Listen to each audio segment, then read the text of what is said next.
ready? Go. No, not yet. Go. Oh, no. Oops, setting up, setting up, setting up, setting up. Hit it. Oop.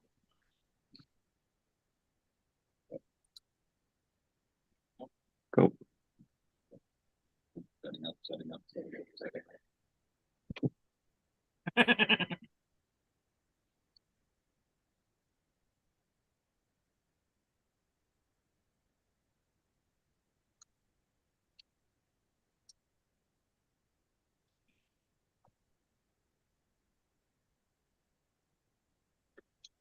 Here we have some music. And now I have to share my music.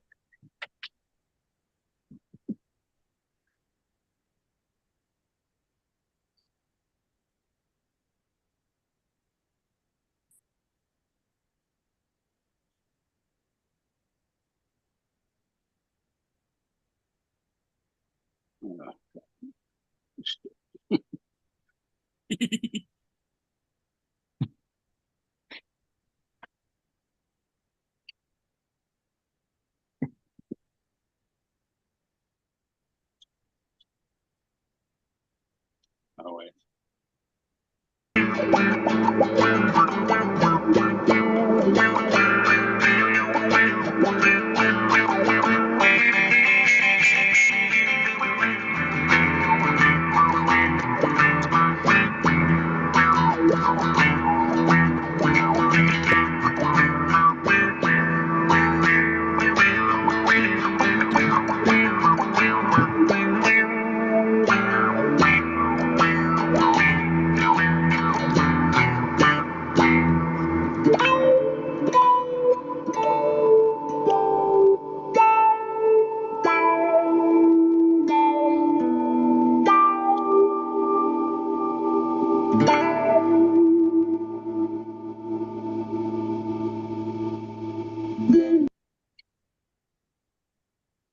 Welcome. Welcome to the Autonomous Collective.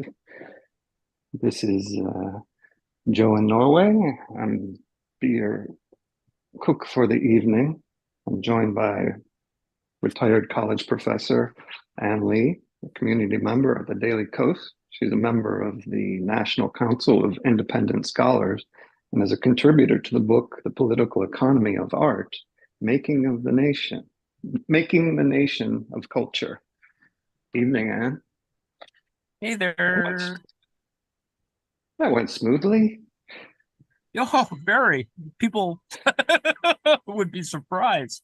You're making a traditional dish tonight. I'm fully trad tonight. There we go. All tradition. I'll be making. I think this is a first. We'll be doing Norwegian lomper, which is a potato flatbread. So I steam some potatoes. I'll mash those with salt and then make some dough with about 1 kilo of potatoes to a kilo or 100 grams of 150 grams of flour, depending on how you like it. And then I've got this nifty old from last century griddle. This is a traditional Meteor brand out of Oslo. You find these griddles everywhere, similar to what they use for crepes. Nice. This will be our. It's working. I had to clean it up a bit. It's been in storage for some decades. Is that the same kind of griddle you do crepes on? Yeah, similar. I was thinking about all these traditional things that I'm not sure why we keep doing these. In Norway, we're so advanced. We're running out of benzene cars. Will be banished the next year. You won't be able to buy petrol-based cars and checks. We don't have paper checks. If I need to write a paper check, I have to write to Poland for them to print one out to send me, which takes about two weeks or so. But then but this evening we're out at the farm doing some renovations, and we decided to do some wallpapering. And in the middle of wallpapering, of all things, wallpapering in Norway. Why does this still exist? Wallpaper still exists. So annoying an activity to put up some wallpaper. But that leads me into something you might be covering in addition to your Ukraine follow-up on Ukraine, papering over prices, supermarket prices in Russia or something. Indeed. That's what we're going to look at, where the poor woman has been sentenced to 7 years for changing prices, essentially, but in reality, offending the military. That's the official charge. Mm-hmm. Well, we're also going to touch a little bit on the Israel-Palestine issue up front, and then towards the end, we'll talk about the injuries up front. Is Nancy here? I spoke to Nancy earlier. I was going to ask her to read something for me. Hey, Nancy. Can you hear me okay? Hi, Nancy. Perfect. Yeah. Hi. So basically, I'm going to start making the lomper here, and I've asked Nancy to read something from the journalist or the news in Norway from this week, a vote for Palestinian state, whether or not to acknowledge Palestinian statehood. So, yeah, wouldn't mind, Nancy, I appreciate it. Okay, so this starts out talking about something called the storting, which I had to look up, and turns out it's the parliament. That's the name for the parliament. So here it goes. The Storting adopted the Palestine Compromise. With a wide majority, the Storting has voted in favor of a proposal from the Labour Party and the Centre Party, which opens the door to recognizing Palestine as its own state. Only the representatives from the Progress Party and the Christian People's Party voted against. Voting was carried out by manual counting because the automatic voting system in the Storting went on strike. In the end, the number of votes was 83 in favor and 15 against. In other words, it was not voted with a full House and all 169 representatives present. The vote was to some extent characterized by loud shouts from the many Palestine activists outside the Storting. Many had also made the trip to the audience gallery, but there were no disturbances from there. The decision is as follows, quote, the Storting asks the government to be prepared to recognize Palestine as a separate state at a time when recognition can have a positive impact on a peace process and without reservation on a final peace agreement, unquote. On previous occasions, the Storting majority has put a negotiated peace agreement as a condition for Norwegian recognition of Palestine. Today's decision goes further. This is a decision that means something. Now we have a historic decision on the recognition of Palestine, says the Labour Party's Trine Lise Sundnes to NRK on her way out of the parliament. SV Rot, I don't know how to say these words, Venstre and MDG initially wanted to go further, but a proposal to ask the government to prepare recognition of Palestine now did not receive a sufficient majority. When the original proposal failed, the parties instead chose to vote so-called subsidiarily for the compromise proposal from the two government parties, AP and SP. I am sorry that we did not get a majority to recognize Palestine as a separate state now, but it is a step in the right direction that the Storting states that this is something we want in principle. This could not have happened without the strong popular mobilization, says Mayor Ingrid Fiska from SV to NRK. In the run-up to the vote, there have been extensive markings and demonstrations outside the Storting, not least from schools striking children and young people. There has also been massive peppering of more or less similar emails from Palestine activists to the 169 representatives of the Storting. The Progress Party's Christian T-Bring Jeddah explains his own party's voting as follows. The decision in the Storting is primarily symbolic, but for Israel, it is serious. Israel is increasingly being let down by countries that should stand with them in the fight against terror. The FRP wants to show solidarity with Israel, and we will not recognize Palestine until there is a peace agreement that both parties will agree to. That's Thanks, Nancy. Yeah, so it's a bit confusing what all went on there. The last two comments were from the right-wing parties, who are obviously with Israel on this and their retrograde voting record. But it was, even though it's technically symbolic, there is some weight apparently to the vote, and it positions the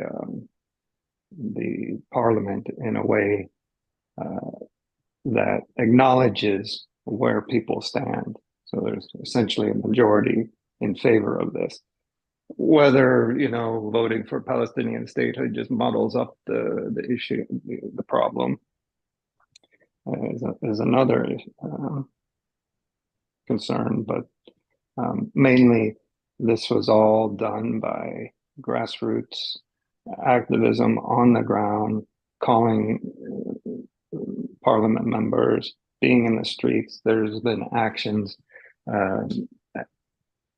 if not daily, like every other day, and a major organization across the country. So a very positive step, even if it has ultimately symbolic at this point.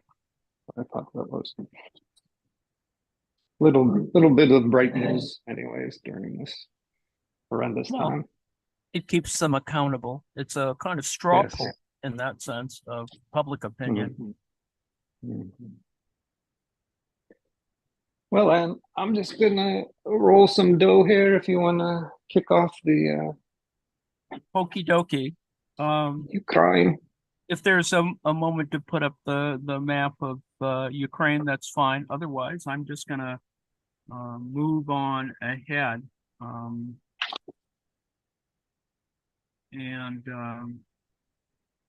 Where did I put it? Do something here. Wait a second.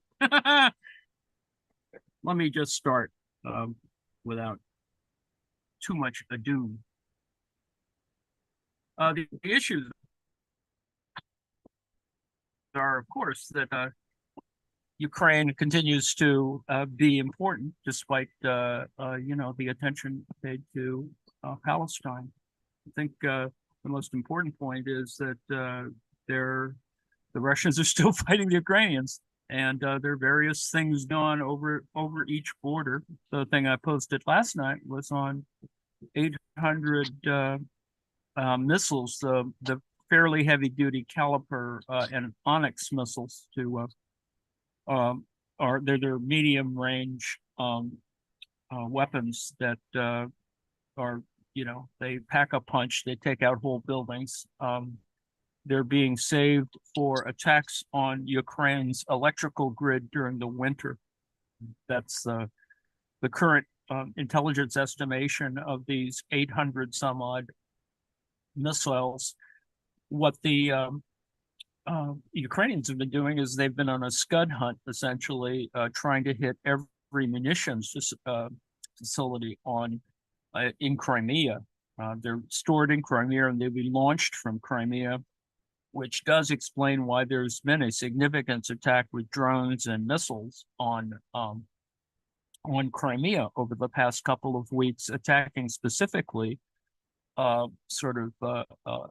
air defense complexes, anti-missile complexes to reduce capacity. So a significant amount of effort has been put into that. What's also interesting more recently is some partisan activity, which has, in every particular situation in this war, there have been partisan activity. Not very many people talk of this, but essentially fire control in some cases has been performed by people. There are also, and we've mentioned before, sabotage in Russia by sympathetic people. And also, this is a much more, it's not as divided as you think. There's a significant number of Ukrainian folks who have Ukrainian roots who live in Russia and vice versa. So it's a much more, on the one hand, integrated issue, but Ukrainian is still the dominant language in Ukraine, and it does have a certain national identity that it's fighting for. So that's a kind of front end of the situation. The current situation in Avdiivka, which is down near Bakhmut, which is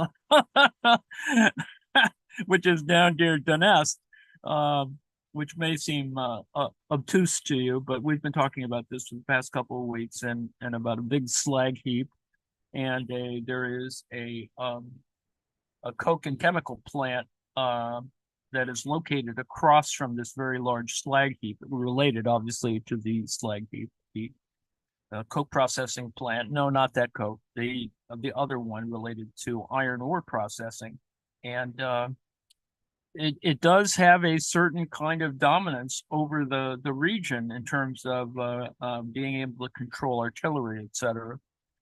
The Russians are spending a lot of time throwing a lot of things at it, mainly troops, and but they're still sacrificing a lot of material, losing another 100 or so vehicles this past week. It just keeps going. It is unfortunate. It is something that they've been given a kind of deadline because Vladimir Putin is running for re-election, and I think he wants to be able to come up with some kind of victory to show that he's actually doing something, rather than sitting in what some people refer to as a stalemate. It's not quite so much of a stalemate as it is just simply and it's not very static. It is simply a way in which positional warfare keeps imposing itself in the process. That is, the Russians would love to have it kind of as a set-piece trench warfare thing, and Ukraine has a little bit more of maneuver warfare in mind, and they've always had that. And it's not simply that it is a so-called Western style technique. It isn't. But the idea is that there's greater mobility and greater speed in how the Ukrainians approach the problem tactically. Needless to say, drone warfare is very important on both sides, and there's a fair amount of video, although there's been some cutback relative to trying to get things done. So there is some lag in getting information, or more interesting visual information, from the front and in various areas, partially because it's now at the moment where it can actually compromise information. In other areas, the grain shipments have been continuing. there's still an insistence on trying to free up the Black Sea area. There is an alternative corridor, and things are still happening. What's interesting, of course, is that that Putin has been playing fast and loose with the identifications of ships carrying Russian oil, and that is their transponders, which identify tankers, for example, and some of them have been manipulated. Well, all during the war, they've been manipulated, actually, and it's a way of thwarting the $60 a barrel cap, the cap on cap price on barrels of oil. And so it's about cash, as always. This is the generalized problem. And the thing I'm going to put up tonight is a question about helicopters, which may seem incredibly boring, but fortunately, and well, regardless of the propaganda situation, a bunch have been shot down. These are Russian. And the Ukrainians have some, but the Russians have more, and they've allocated, a fair number. 50, as I recall, the Ka-52.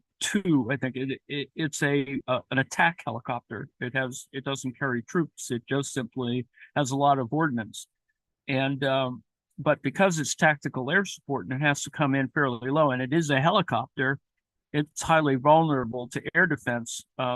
Whether it's a single person held air defense anti-air missile or some other kind of things launched from the ground, including artillery. Needless to say, some of the Russian things have been shot down, but there's a controversy as to how many are actually in service. And so that's a sort of interesting question that's being managed in some way by satellite reconnaissance. So some people have been putting up fairly extensive pieces of, they could be disinformation, but the more interesting thing is that it is the use of publicly available open source satellite photography, which is satellite images, which are actually quite useful in sort of determining whether things have actually been happening as they've been reported. So that's another issue. On the ground, there's been all kinds of craziness. A couple of very odd assassinations. There's different waves of stuff have been happening. There is a foothold, and which has very little imagery from it for a variety of reasons, but it's very interesting, actually. On the left or east bank of Kherson, of the Dnieper River in Kherson Oblast, and it's interesting because we've talked before, like last week, about essentially units of the Ukrainian Marines who are used to this kind of work, more like special operations, small light infantry work, seem to have gained a foothold on this area, and the Russians, as I've reported before, have been confused about whether they should be dealing with it in a more adequate way. It's problematic because it is a kind of marshland that leads up to plains of fields, and there's a nature preserve, and a variety of things there. And this is on the southern border of the combat area. And it's troubling, I suppose, because the Russians have yet to sort of decide about how to group forces. They have forces in the area, but they seem to not be able to organize them well. The problem, of course, is artillery support and moving more resources onto the east side of the river and actually having an actual foothold, as opposed to one that's sort of held by smaller units, but not reinforced by, like moving artillery and a lot more resources across the river. Things have been moving across the river, but nothing like larger resources. The advantage, of course, on the Ukrainian side is they have slightly better range on their artillery for a variety of technological reasons. Needless to say, it is happening. It's not like it's not happening. There's contact is occurring in several narrow corridors. One that is a site called Krinsky that it is been. It's actually a good example of drone usage. I think the Ukrainians are using a fairly large number of drones in the area, partially because I think it's such a wide area that they need to keep track of it. And it's used mainly for fire control and attacks on for counterstrikes against Russian artillery by the Ukrainians. As I said, they have slightly better range, and so it forces the Russians to put their artillery further back. And of course, it's about resources, and there's been talk about hunting down that the million rounds of artillery shells that went from North Korea to the Russians. It's interesting because they keep talking about it, and I think they're really hoping to find them so they can sort of destroy them all in one shot. Anyway, to go back to Avdiivka, it always looks like the Russians are making an advance, but it only looks like it because they're pouring so many resources into it. In other areas like the Orkis sector, which is on the north side of this eastern area, on the sort of east of where they're coming in over the river, and that's still contested in the Robotyne area. It sort of goes back and forth, and like a significant number of villages on the edge of the combat zone, there's really nothing to fight for. It's not so much they're taking the territory of huge significance. It is simply small kind of advance in one direction and then retreat because there's another counterattack coming in. After the first year of war, a significant number of casualties have been felt in troops from oblasts, that is states very far away from central Russia. Things from they have a lot of troops from the east, so that's happening. And then the sabotage at munition works way behind the lines, that is, weapons production facilities in Russia have been having more attacks. They are kind of sabotage attacks. Some of them are, they use a variety of methods, some of which are actually the small kind of drones that you could literally, well, they're not so much backpack size, but they're close enough, and they do cause trouble. And a lot of the damage has been essentially arson-like damage. The interesting story that came in yesterday, and it's a really fascinating one from Poland, was the idea, and they were talking about the initial phase of the invasion, one where the president of Poland, and this has already been reported, but it's very interesting because they still haven't figured out what happened. There was some sort of mechanical difficulty, and it was fairly serious in terms of an equipment emergency. And the Poles have suggested that it was some kind of assassination attempt, and that hasn't been resolved yet. But it's quite interesting because a brand new Boeing 737, has this trouble in sort of midair just as the war begins. And that is sort of an interesting background against this incident. I mean, you could say, well, they were having trouble at the front end of the war, but now there's some seriousness about whether it was or wasn't sabotage. The other story, which is even more fascinating, is that for whatever bureaucratic reason, the Poles decided they wanted to give at least 10 or 15 MiG-29s to the Ukrainians, and because they weren't going to just simply allow the Russians to roll over the country. But more interesting was that they disassembled, whatever that means, and had these MiGs in pieces, and they put them out somewhere close to the border in Poland and notified the Ukrainians that, well, there's all these things that are disassembled and you could go pick them up. And so in the first part of the war, Ukraine gets a bunch of extra aircraft that, they're not fully assembled, batteries not included. It was very, that seems to me to be an interesting little story that probably helped the Ukrainians in the first days and in the middle period where they did need a lot of air support. It also explains certain stories about how the Poles transferred aircraft. These are all, of course, aircraft that they don't need or they didn't need. They were, because they're not the front line of aircraft in the Polish Air Force. Polish Air Force has a lot more things like F-16s and now F-35s. I think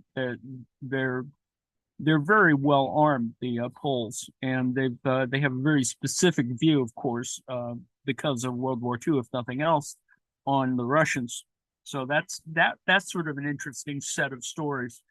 And of course, we don't get that kind of story until much later on in the war. But I think there are a significant number of other stories. The Russian propaganda is still as wild as ever. Some of their propagandists, wildly claiming they want to bomb Romania. I think because of the F-16 training. They want to bomb Poland, and the Poles are sort of taking note of that. There are issues related to the recent identification of the guy who managed the sabotage of the Nord Stream 2 pipeline in the Baltic Sea. That everyone speculated that it might be the U.S., the British, somebody did it, or even the Russians. To sabotage their own thing in order to drive the price up.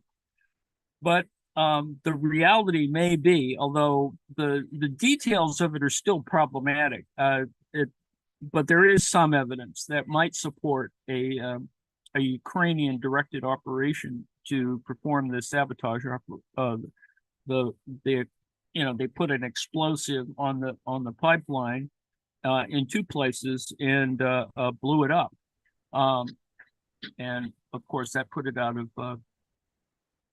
of commission with some side exposure relative to escaping natural gas. So that was sort of interesting in general. I think an accounting of this is going to still need to take place.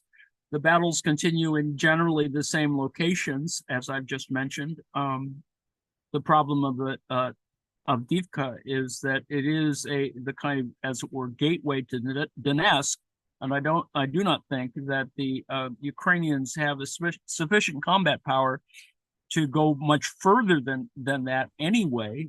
Essentially, it is a holding action relative to the Russians pouring resources into the area, and as we know, Donetsk has always remained relatively sacrosanct through this entire war. I mean, it being, one of the capitals of the separated of the outlaw republics, as it were, since 2014. So that it's just interesting to see how the various claims and counterclaims are going to be offered in this particular case. Supplies still come in for both sides. There is some indication that a rearmament is going apace for the Russians.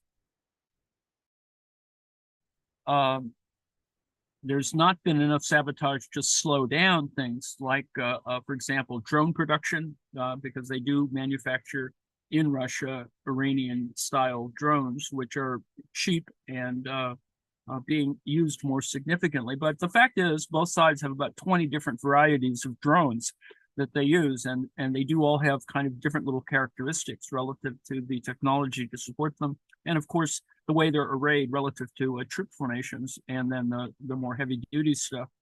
Some interesting claims have been that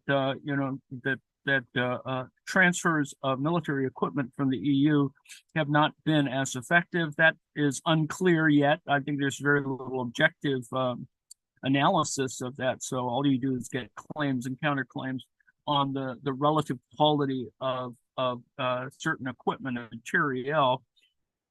The other issue, of course, is the the support for Ukraine relative to the U.S. Congress, and the fact is that money still needs to be allocated.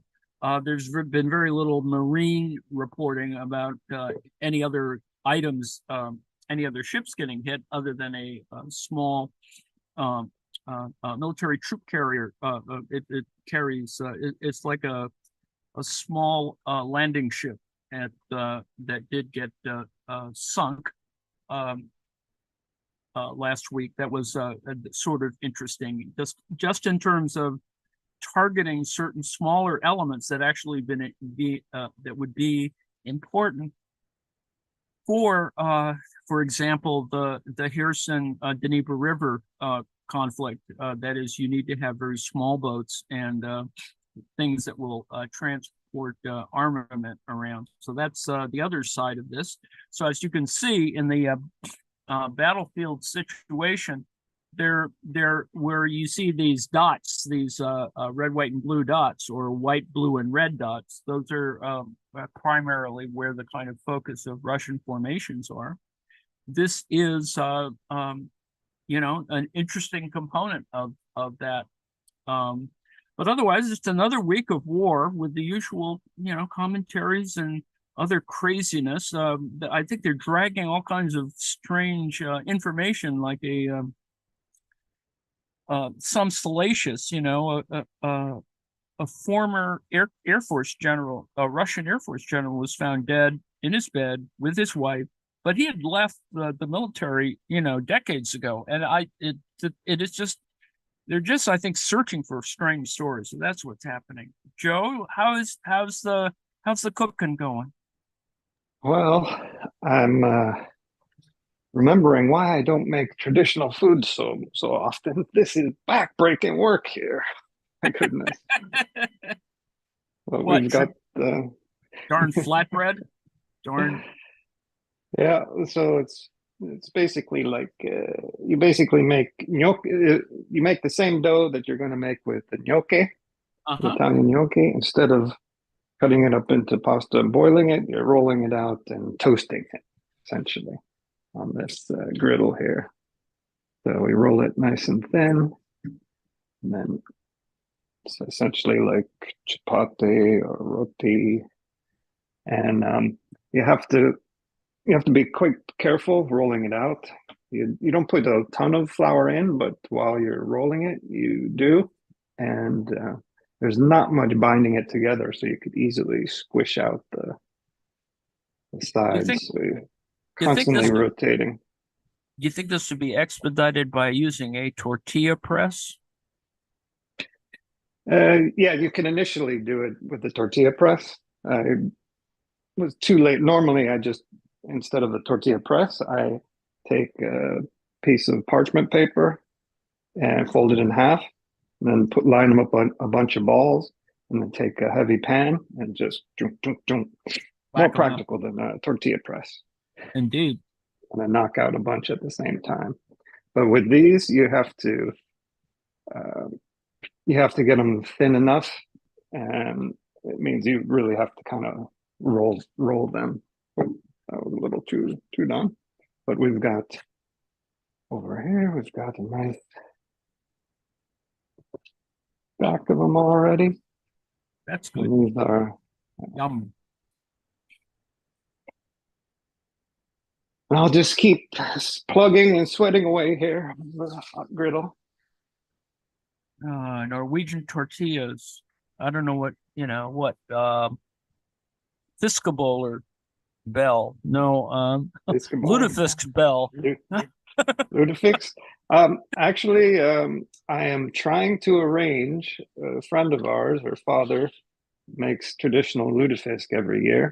So November 25th, we may be doing some kind of streaming event with the process for applying lye to reconstituted cod. Yay. Sorry, it's not to my particular taste, although Fiskeball is fine. I actually don't mind Fiskeball. I just didn't know that fish had balls. Anyway, Okay, well, I'll leave you Oh, to that it. one got pretty round. Look at that. Oh, nice. That's the Indeed. perfect. And that, after you roll them out, then you just kind of flop them over like that to get rid of the excess. You Flour. call it flour. Yeah. Nice. I'm Back to hungry. you. I'm hungry again. Well, let me move on to my other little rant thing. Yesterday it was you would think that it was something akin to vandalism, and it was essentially the sentencing of Alexandra or Sasha Skochelenko. Um, she could have gotten anywhere up to 10 to 15 years in prison because at the beginning of the war of Russia with Ukraine, and this is in St. Petersburg, Russia, demonstrating against the government could get you up to 15 years in jail. And certainly that is a deterrent in a lot of cases relative to public demonstrations and other issues. In this particular case, it's not graffiti so much as it is putting very small protest labels in supermarkets, small little labels that would have statements about, things that have happened that are anti-war statements that talked about how, it's pretty horrible how many Russian troops have gotten killed in prior wars and a variety of other things that are anti-governmental, needless to say. And they're placed, as a much more subtle form of graffiti. Of course, people who look for prices of things on grocery store shelves would in fact be greeted by a small little thing that would talk about anti-war slogans of one kind or another. Well, they did arrest her. The circumstances of which are probably interesting as well. But the fact is, they finally did prosecute her under a law that is essentially, sort of an anti-patriotic law. And we can see that, you could see that happening in the US. There's that whole thing about flag burning, which is its own kind of ironic statement about, in the US, about democracy and the rights, speech rights, which don't exist, obviously, in Russia. But she's 33 years old, replaced price tags in a supermarket in her native St. Petersburg on March 31st last year with small pieces of paper urging an end to Russia's war in Ukraine and criticizing the authorities. Now, we've gone through all of this. She's been incarcerated since then. She's been in jail since she got arrested. And the point is that she has a lot of chronic illnesses, and it's going to be a real trouble to keep her in jail healthy. And I think that that's another scary thing that's part of this whole business. But anyway, she's going to be in a penal colony, which is, I guess, not as quite as awful as a prison. But you can see that Donald Trump is revving up to try and impose that kind of discipline on the American population. So the question I was asking is whether, this is a criminal act on the one hand. On the other hand, it is an act of expression. It is about making art and making an art that does protest and that raises consciousness. And the question is whether that's a kind of a vanguard act, and it's very important in putting your politics into practice. What's important, of course, also is to listen to her statement, which she read as she was being led away to prison. I'm not afraid, and maybe that's precisely why my government is so afraid of me. Sasha said in her last statement in court, how weak is the prosecution's faith in our state and society if it thinks 5 little slips of paper could make our statehood and public security collapse. So one example here is young Russian soldiers were dying for 10 years during the Afghan war, stop the war in Ukraine. Russian forces have destroyed over 20 medical institutions in Ukraine. That's up to 200 right now. Nazis killed 8 to 10 million Ukrainians during World War II. How many will be killed by Russians? During the Afghan war, 26,000 of our soldiers were killed. How many will be killed if we don't stop this war? It's a very standard anti-war sentiment, no different than what we had in Vietnam. And she replaced regular price tags in a grocery store with small little label stickers. It's obviously a form of vandalism and certainly an attack on property on the one hand. On the other hand, it's not really insulting the military in a big way. But needless to say, it is. If anything, it serves a kind of rhetorical purpose. That is, she said, when a person starts a military rebellion which caused enormous damage to our country, a criminal case is opened against him and closed within a day. No one suffered from my act. Why have I been in custody for more than a year and a half, together with murderers, thieves, seducers of minors, and organizers of prostitution? Is my action really comparable to these crimes? That, you could argue, certainly arguable, but what an interesting one. And she says, despite my act, I am freer than you. This is, an interesting moment at which we should consider this. And I bring up some other points that relate this to, the larger kinds of questions about resistance and about, opposing war. And this is no different than the current situation we have with the Israeli Palestine war. And it is critical to see these kinds of issues, and that the public is being mobilized. There was a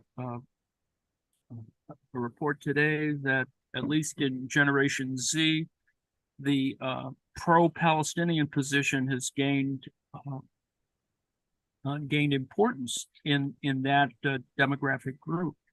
There's been shift in whether they were being pro-Israeli or pro-Palestinian. They seem to be more pro-Palestinian now. And being pro-Palestinian is not being pro-Hamas, despite all the disinformation. But that's a kind of interesting position where we are now. And that we have actually data support that kind of swinging position, which should affect, I would hope, for example, Democratic positions on this. Anyway, power to Alexandra Sochelenko for standing up to the government. Powerful message. Indeed. I was wondering if there was any questions in the audience. I haven't Anyone? been able to check any hands or anything. No. Why want the West arm Palestine as much as they do Israel? Vietnam? There you go.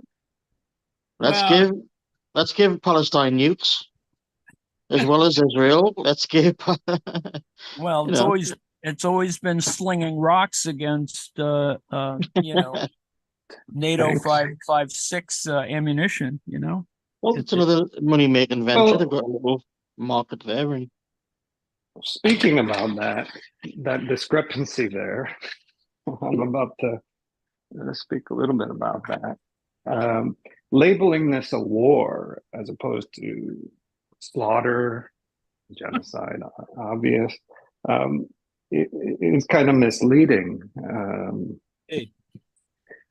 You just don't have anything comparable to an Army, Air Force, Navy, Marines on the Palestinian side. And another issue that's often overlooked is that they're not just fighting Hamas. All armed Palestinian factions are united in their fight against the occupation. So singling out Hamas is extremely misleading, because they're not the only fighters. It's basically allowing Israel and the West to rely on the complete demonization of death cult, or however they keep labeling it.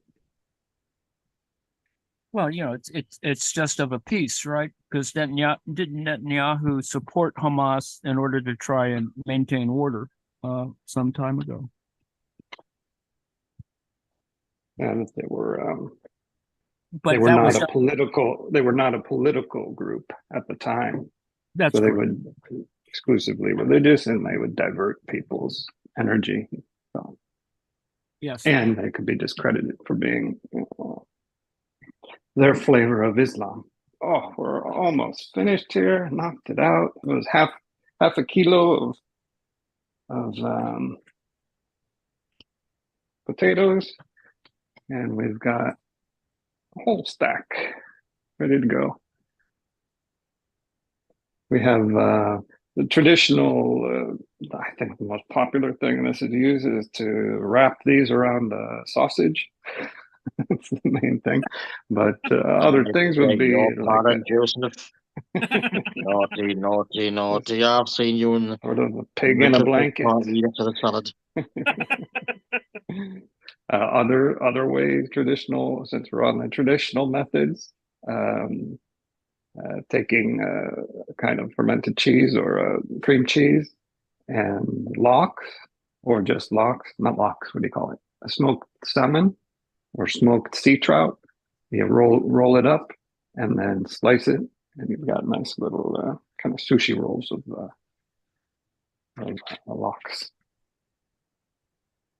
The only thing I've got on hand out here is our Sticklesbad Syltetøy. It's a gooseberry jam we made in the summertime. Put some of that up. But I was wondering if Kelly is around and she could throw up an image for me. You bet, Joe. You want the bar The graph? guy first. The guy first. Yeah, got it. When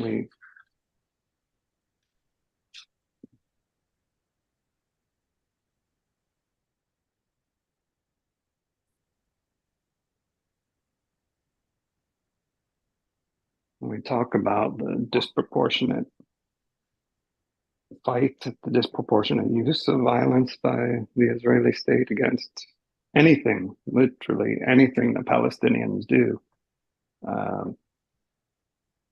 It's, in the media, it is never perceived this way. This is someone, a fighter in Gaza, who's obviously been injured before. What we're faced with is Stone Age implements versus modern technological weaponry. And if you could go to the next thing there. This is by the UN agency. Oh, where's my notes?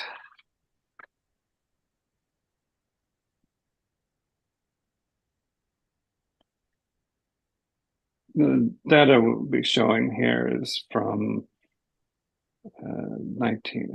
2012 up to 2020.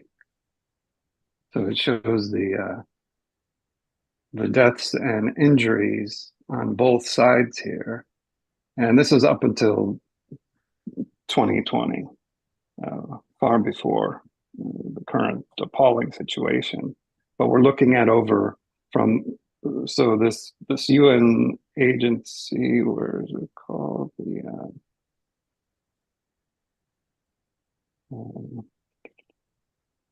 OCHA, the UN Office for the Coordination of Humanitarian Affairs. So since 2008, they've been looking at, they document all of the violence, and there's been a total of 5,590 Palestinian deaths versus 251 on the Israeli side. That's between 2008 and 2020. It doesn't, by judging from today's standards, that doesn't sound like a lot. If you Certainly not- notice, Not proportional, though. the injuries, particularly around 2018 and 2019, that corresponds to the March of Return, which was organized peaceful, largely overwhelmingly peaceful marches by Palestinians to the border, all along the border, to protest their right to return. Namely, 70% of Palestinians in the Gaza Strip are refugees from 1948, or children or grandchildren of refugees from 1948 expulsion. The way Israel responded to that was to have lines of sniper fire taking out kneecaps, giving mass injury, permanent, lifelong injuries to people, to essentially disable them. That's where we see this completely off the charts, 31,000, nearly 31,500 injuries, just skyrocketed in 2018 and 19. If you go to the next slide, Kelly.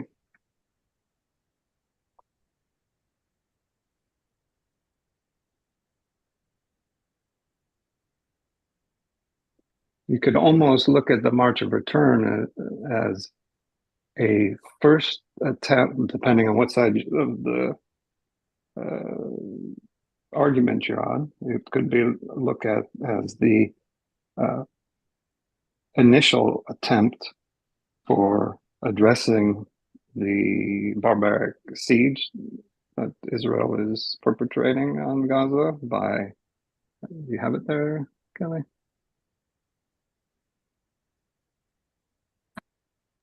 I'm getting it. Bear with me. No worries. Talking and I'll grab it. I have it, but I have to find it. Thanks. Okay.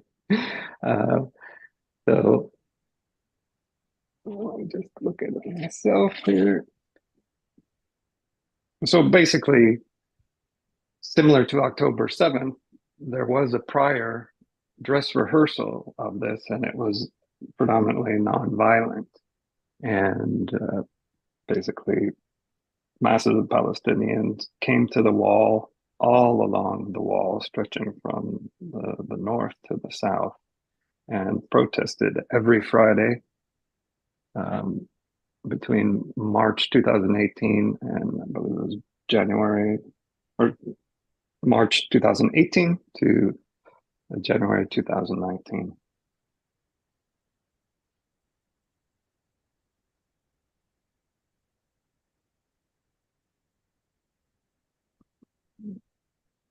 Don't have it.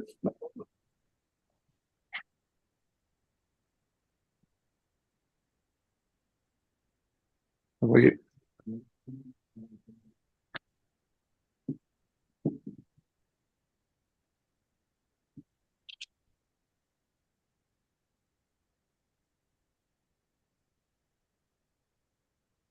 I've got it. Bear with me.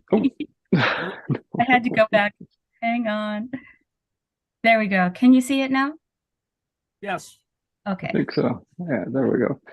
So it was burning. So all along the Gaza Strip, on the far right, the eastern side, you can see all of the areas where protests were taking place and deaths and injuries occurred. The boundary out along the outskirts is the 6 nautical miles.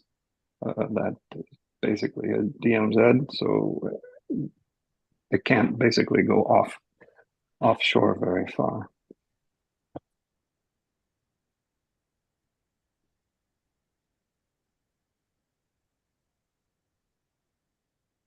But all I wanted to point out was that there has been a similar attempt to October 7th, and it was largely peaceful, and that was almost never addressed in the Western media. There's just all this constant talk of the Palestinians never practicing Martin Luther King style, Gandhi style civil disobedience.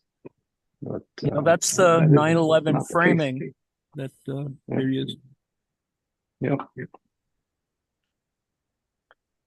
Well, we've got our stack of lefse. You enjoyed that. There's my first traditional meal. We'll try to do something a little more exotic next time. There's a very limited amount of vegetarian options in Norwegian cuisine. Yeah. Was wondering if anyone has any questions. If not, okay. Let's talk a little bit about what Oh. else is on the schedule. Twilight Oh, yeah. Zone, I think, is tonight in about 30 minutes. We've got a short evening tonight. The late night safety meeting is on hiatus. Indeed. I'm sure we'll have other things to yak about. Plenty of other things happening. Tomorrow, I think we're still having a writer's workshop at about 2:00. There is no Valley Box, so therefore I'm going to yak about things at 6:00. The Valley Box will be next week on the 25th. Yes. There will be music in the evening, 9-ish, 10-ish in the evening of Saturday evening. 3:00 on Sunday is Weekly Marks. 2:00 is Hammer and Sickle of sorts.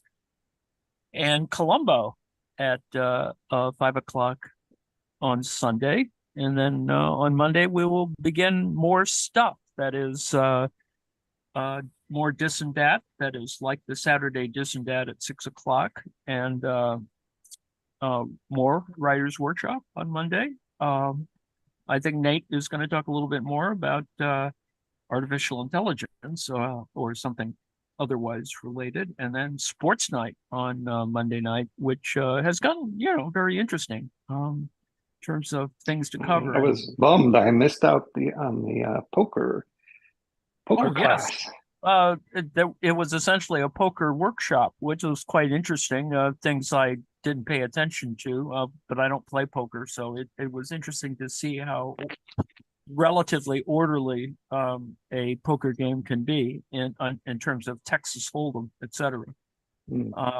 So that was very fascinating. Anyway, there's other stuff. You can come join us. The Autonomous Collective.net. That's where we are. We have some other initiatives that we're going to be moving forward soon, and we hope you'll pay attention to our craziness. It is going to get more crazy. And on Wednesday at Spirituality, Adnan Hussein, Yes. Canadian scholar, will be visiting with Texas Tom, and that will be quite good because, of course, the related issue of the Israeli-Palestinian war is upon all of us, but no more specifically than from in terms of ethnic background than Dr. Adnan Hussein. And to those on my side of the pond, we will be scheduling it a bit earlier than normal, so it'll be much more friendly to yes, those of us at a different time. So please keep track of that. Come join